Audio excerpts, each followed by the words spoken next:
Caminando en el filo de la ciencia, la tecnología y la sociedad.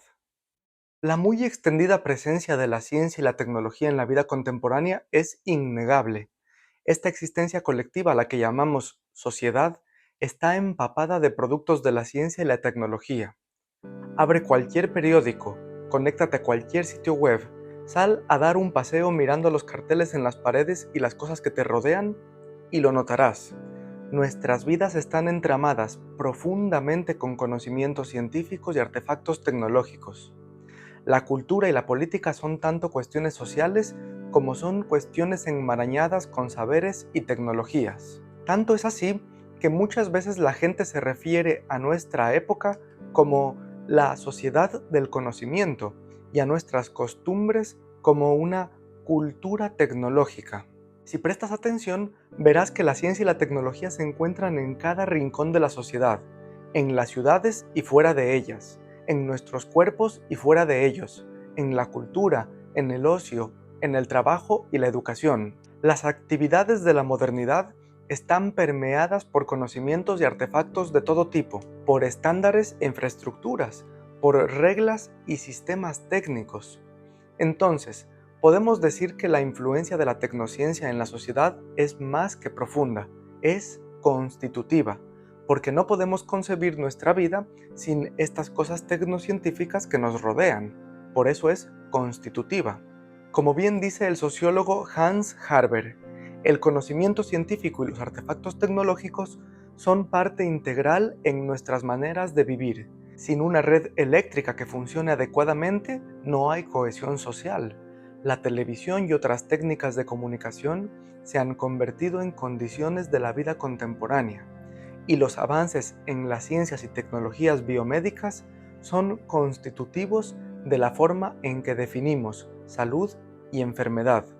Y si prestas atención a la influencia de la sociedad sobre la ciencia y la tecnología, verás lo contrario que es cierto también. Verás que cuestiones de valores, significados y poder, que son sociales, están enredadas irremediablemente con el devenir de la tecnociencia. Y una vez más podemos decir lo mismo que dijimos antes, pero con la dirección invertida. La influencia de la sociedad en la tecnociencia es más que profunda, es constitutiva, porque no podemos concebir al conocimiento científico y al artefacto tecnológico sin los humanos que los despliegan. Pero si la ciencia y la tecnología son constituidas en parte por la sociedad, tanto como la sociedad está constituida en parte por productos de la ciencia y la tecnología, ¿dónde se traza la línea que divide lo que es el saber de lo que es la técnica y lo que es humano? Esta no es solamente una cuestión filosófica, sino que además es un asunto práctico que debe resolverse cada vez. Por ejemplo, cuando hay un accidente aéreo, la línea que divide la ciencia de la tecnología y la sociedad es la que permite establecer las responsabilidades de los involucrados. ¿Fue el culpable un error en el lado de los conocimientos y técnicas científicas aplicadas a aeronaves? ¿Estuvo el problema ubicado en la fase de diseño y manufactura del avión, o sea, en una tecnología defectuosa, o acaso en las técnicas de mantenimiento e ingeniería de aeronaves? ¿Puede el accidente ser atribuido más bien a acciones humanas directas? Por ejemplo, ¿fue culpa de los operadores de la torre de control, o de pilotos negligentes, o de avaros gerentes de aerolíneas recortando costos para complacer a sus inversores? Como vemos, a veces la línea divisoria entre lo que pertenece a la ciencia, lo que pertenece a la tecnología o lo que pertenece a la acción e intencionalidad humana puede ser un tema urgente en la resolución de incidentes. Pero cuando uno trata de trazar esas líneas, se encuentra con problemas de difícil solución. Aquello que parece puramente técnico resulta tener fundamentos humanos, y aquello que parece puramente humano resulta inextricablemente unido al conocimiento, la técnica y el artefacto. Por eso Harbers plantea que, en cuestiones de ciencia, tecnología y sociedad, nos topamos siempre con un dilema. Por un lado, tenemos un nudo de relaciones e interdependencias sociotécnicas que no se puede desenredar. Por otro lado, desenredarlo es exactamente lo que se hace al reconstruir los eventos de un desastre. Se desenreda el nudo para atribuir crimen y castigo de manera unívoca. A donde quiera que miremos, vemos la hibridación entre lo social, lo tecnológico y lo científico. Pero esta mezcla que constituye simultánea y mutuamente a los conocimientos, los artefactos materiales y las formas del orden social, no parece reflejarse adecuadamente en la cultura popular cuando se habla de ciencia y de tecnología, ni en la retórica de los documentos de políticas públicas, ni en el noticiero o en las historias de ficción, ni en la ética de las ingenierías y las ciencias. La mayor parte de las narrativas que escuchamos en este respecto se relacionan a los impactos y a las determinaciones. Se nos dice que la ciencia impacta a la humanidad, que la tecnología determina a la sociedad. Y es cierto que sin los conocimientos científicos y los artefactos tecnológicos que nos rodean, quizás el mundo se nos hiciera muy raro y no lo reconoceríamos. Pero la narrativa de impactos y determinaciones tiene un grave problema. Esta narración, no muy exacta del rol de la ciencia y la tecnología en la sociedad, se suele proferir de dos maneras: un discurso optimista y uno pesimista. La visión optimista asegura que la tecnociencia es un determinante instrumental de la sociedad, de tal manera que genera inequívocamente progreso. Esta visión utópica considera entonces que la ciencia y la tecnología son el triunfo de la razón y la ilustración en cuanto que siempre conllevan al progreso. Pero ese progreso se entiende como la emancipación de la humanidad a través de la dominación y el control del mundo físico, de la naturaleza, de los vínculos sociales y todos los procesos relacionados. Es una concepción muy particular de progreso. La visión pesimista, en cambio, emergió un poco en respuesta a tal optimismo. Aquel que es pesimista del impacto de la ciencia y la tecnología en la sociedad abraza una visión distópica y romántica, una desesperanza sobre la pérdida del sujeto, sobre la decadencia de la humanidad, sobre la autenticidad y la naturalidad perdidas. Esta visión distópica enmarca la ciencia y la tecnología como aquello que inherentemente amenaza nuestra condición de humanidad, precisamente por su imperativo totalitario de racionalismo, tecnología e instrumentalismo que son antihumanos. Harbers y muchos otros en la filosofía y sociología de la ciencia y la tecnología han argumentado que estas dos visiones, la pesimista y la optimista, son inadecuadas para entender la complejidad de la dinámica entre ciencia, tecnología y sociedad. Hay varias razones para rechazar la narrativa de ambas posiciones. En primer lugar, ambas son demasiado generales. Por un lado, pintando la ciencia y la tecnología como una unidad homogénea que carece de diferenciaciones internas e incertidumbre, y por otro presentando a la sociedad o a la humanidad como un conjunto monolítico carente de pluralismo cultural, diferencias de poder y cambios históricos. En segundo lugar, ambas narrativas niegan el doble vínculo entre ciencia-tecnología y sociedad. Si bien reconocemos la posición de los pesimistas de que muchos de los problemas sociales actuales son resultado de los avances en ciencia y tecnología, al mismo tiempo nos vemos obligados a recurrir a la investigación científica y a los avances tecnológicos para resolver esos problemas.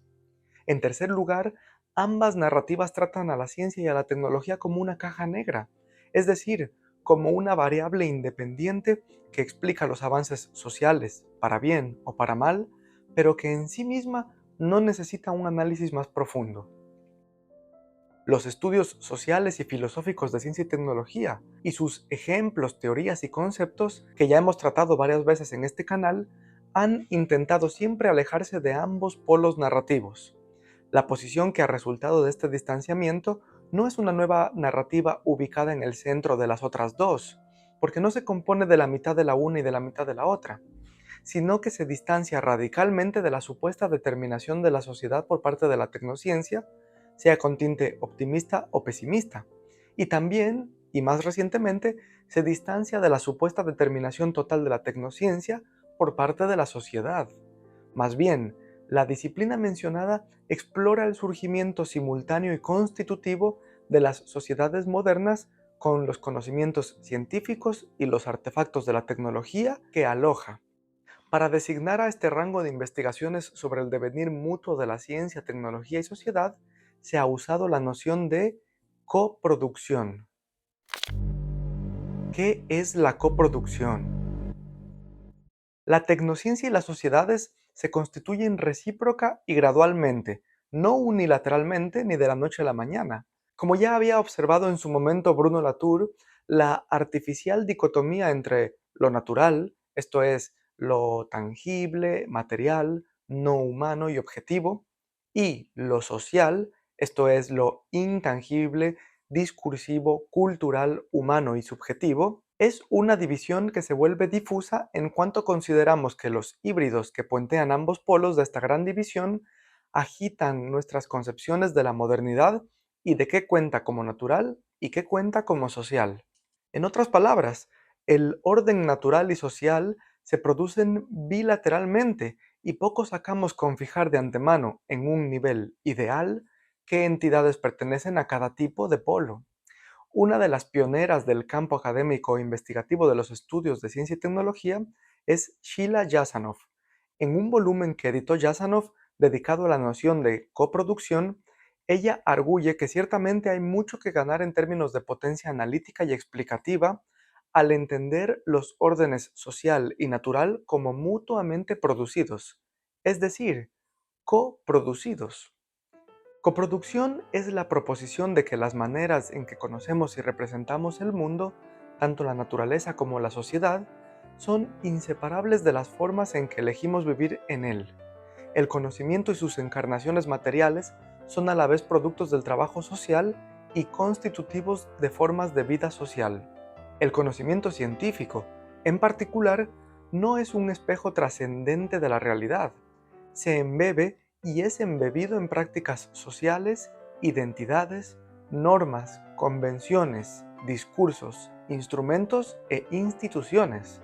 En pocas palabras, en todos los componentes básicos de lo que llamamos lo social. Lo mismo puede decirse, incluso con más fuerza, sobre la tecnología. El vocabulario de la coproducción nos ayuda a entender y a explicar el emerger de efectos en el encuentro entre ciencia, tecnología, cultura y poder. Esta noción es bastante útil si es que tomamos en cuenta que muchas veces las ciencias sociales y políticas, como lo son la economía y la sociología, no han tenido mucho que decir sobre cómo la ciencia y la tecnología está profundamente vinculada a las normas y jerarquías sociales que gustan de estudiar, ni cómo, a su vez, las formaciones sociotécnicas retornan para moldear cómo los seres humanos conceptualizan su posición en el mundo. De acuerdo a la noción de la coproducción de lo cognitivo, lo material y lo social, la ciencia y la tecnología no son determinantes externos del orden social, ni viceversa. Al contrario, tecnociencia y sociedad están relacionadas desde dentro hacia afuera, porque su constitución es mutua y se da en el mismo proceso histórico a un mismo tiempo. Por ejemplo, no es que la tecnología del Internet caiga del cielo para impactar a la sociedad, al capital, a la educación, a la comunicación, sino que es el Internet un coproducto social y en su emergencia y desarrollo opera también cambios a la misma sociedad que lo ha desplegado. Nada significativo ocurre en la ciencia sin que se produzcan ajustes concurrentes en la sociedad, la política o la cultura. De manera similar, los problemas sociales rara vez se resuelven sin cambios en las estructuras existentes de conocimiento. Encajar la tecnología en este panorama genera aún más dilemas, ya que las producciones materiales de la humanidad afectan tanto a nuestros conocimientos como a nuestra conducta. El lenguaje coproduccionista enfatiza el entrelazamiento constante de lo cognitivo, lo material, lo social y lo normativo. Sociedad tecnocientífica, tecnociencia social. El concepto de la coproducción rechaza la noción de que una cosa determina totalmente a la otra y de que todo lo demás se reduce a esa primera. Rechaza el determinismo y reduccionismo tecnológico, rechaza el determinismo y reduccionismo social, y rechaza el determinismo y reduccionismo científico. Y ya hemos visto que lo hace con buena razón. Es tentador pensar que categorías sociales como las de los intereses personales o la cultura sean el determinante único de la ciencia y la tecnología, o que categorías tecnocientíficas como una teoría o un invento sean el determinante máximo de la sociedad. Y no solo que es tentador, sino que además esta reducción nos presenta como una representación sencilla del devenir de la historia humana, de sus conocimientos y sus artefactos. Pero el problema es que el emerger de conocimientos, artefactos y cuestiones sociales como la cultura, el régimen de propiedad o la religión se dan a un mismo tiempo y con influencia mutua, y no hay primacía de un dominio sobre el otro. No quiero decir con esto que todas las cosas que podamos nombrar se influyan con igual grado unas a las otras, o con perfecta simetría. Claro que no. El proceso por el que surgen las instituciones, los conocimientos y las tecnologías es tremendamente complejo, desigual y desordenado, y se influyen mutuamente en diferentes grados y en diferentes momentos. Pero la noción de coproducción sí que sugiere que conceder primacía a la ciencia o a la tecnología o a la sociedad para explicar todo lo demás es más bien una simplificación que una descripción rigurosa de la realidad. La realidad no siempre sigue nuestras ordenadas y pulcras divisiones intelectuales, ni sigue los pasos que imaginábamos que debía tomar ese desarrollo. Cuando alguna cuestión social que está relacionada a la ciencia y a la tecnología, como el régimen de propiedad intelectual que refiere a las secuencias genéticas descubiertas en la biología molecular, se desarrolla, no lo hace con una secuencia en la que primero la investigación se lleva a cabo sin ninguna preconcepción y luego ese conocimiento se esparce perfectamente sobre una sociedad pasiva que lo acepta todo y que responde codificando en la ley qué tipo de propiedad corresponde a los genes.